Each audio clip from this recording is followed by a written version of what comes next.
FM 99.3 KNSI, taking you home with VoigtJohnson Real Estate.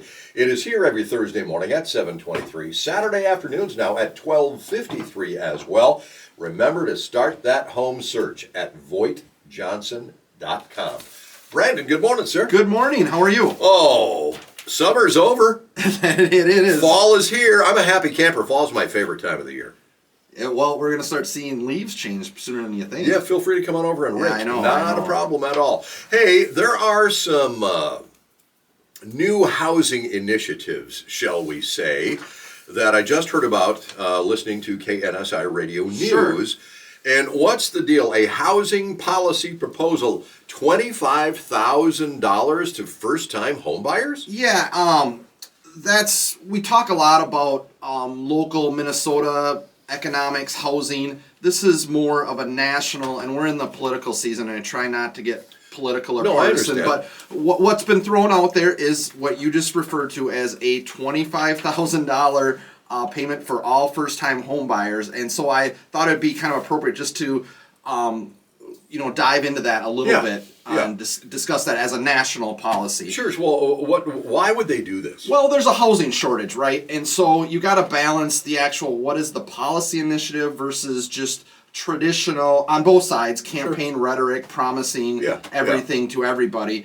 But when you're making a decision to use taxpayer funds for an issue, in this case the housing shortage, you have to look at what's the reality of it being realistic. And so I always look at the objective is to put the supply and demand into balance. Right. And right now we have a supply shortage. Okay. And so I always think back in 2010, the federal government did something. They addressed the housing. We had a foreclosure crisis, right? And there was a gluttony of supply. Right. And so what the Obama administration did, and I think it was effective, is we had to stimulate demand. Right. And so they created, it was either a $4,000 to $8,000 tax credit for any first-time home buyer to purchase a home. What was happening is all these foreclosures were just driving prices down. Right. So they needed to stimulate demand. Okay. And they did that by offering financial incentives. We don't have a demand shortage right now. We have a supply shortage. True. So I kind of cringe when the policy is to offer funds for the demand again. Yeah. We should be incentivizing how do we get more supply. Okay. How is the whole thing supposed to work? It's very basic, right? The details are not out. It's just kind of a campaign promise. Okay, so what I had heard, and this is Bob Hughes talking, I don't know if this is the way it's supposed to roll out or not. Yep. But that if you're going to buy a new home, you're a first-time home buyer, whatever it is that they are going to not charge you gets rolled into when you sell your home. Then you have to pay that back. Is that how it works? No, it's for buyers when they're basically going to give you $25,000 down payment assistance. Really? To put down. And what that does, and it makes me a little uneasy, is you're basically just increasing the price by $25,000. If everybody gets $25,000, right, where does that, it's just going in the seller's pocket. It's not giving anyone an advantage. It's not addressing the issue of a supply shortage.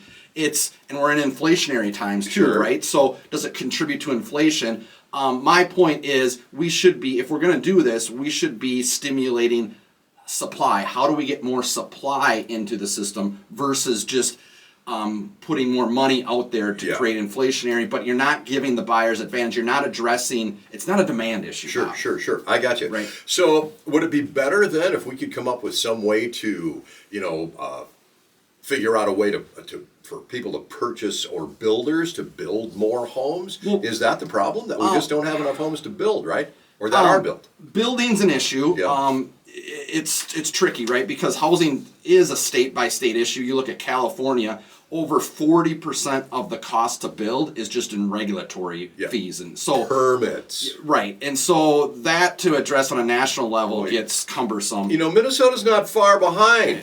That's true. We have to spend a lot of money on permits in this state. Trust me, I just found that out. Absolutely. What I would like to see, if we're going to go down this road, which I think we need to address, affordable housing, it's how do we stimulate supply? And just coming up with a few solutions is right now how do you incentivize sellers to sell their homes that wouldn't normally do so? Right? That's the question. Right, exactly. And so right now we have a capital gains tax threshold of if it's your primary residence and it's under 500,000, you don't have to pay capital gains. We could increase that. Gotcha.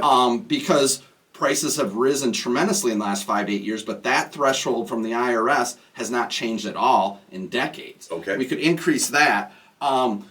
One idea that I think would move the needle is you look at non-homestead properties, for instance, investors that own rental homes. Gotcha. If you were to give those people a break on capital gains or eliminate capital gains for 12 to 18 months, Okay. I think you would see a rush to get some of those homes on the market. And that would, like I said, I think that would be impactful for increasing supply. The challenge with that is politically, right? Those policies are going to be viewed as giving tax credits to the wealthy and that sort of thing versus Gotcha. giving it to the first-time home buyers. However, it would solve the issue, maybe not solve, but it would address the issue of creating supply versus just exhilarating demand again. What about interest rates? Can we affect those at all? You know, if you want to get really creative, and I don't know, this is where I, again, would cringe putting it in the federal government's hands, is why are sellers not selling right now? They don't want to lose their 3% interest rate. Correct. Could you use these funds rather than put in the buyer's pocket to buy down a seller's interest rate on their purchase where they can keep and not lose that interest rate? Sure. Ultimately, addressing interest rates will help supply too. But those are just a few of the ideas. Bottom line is, I think if the federal government is going to do anything about addressing affordable housing, it needs to stimulate supply, not inflationary measures of just giving buyers money. Excellent. Great topic of conversation. Big question. How do we work with you? You can reach us online at VoigtJohnson.com or 320-774-2400. Brandon, thank you. Thanks, Bob. AM 1450.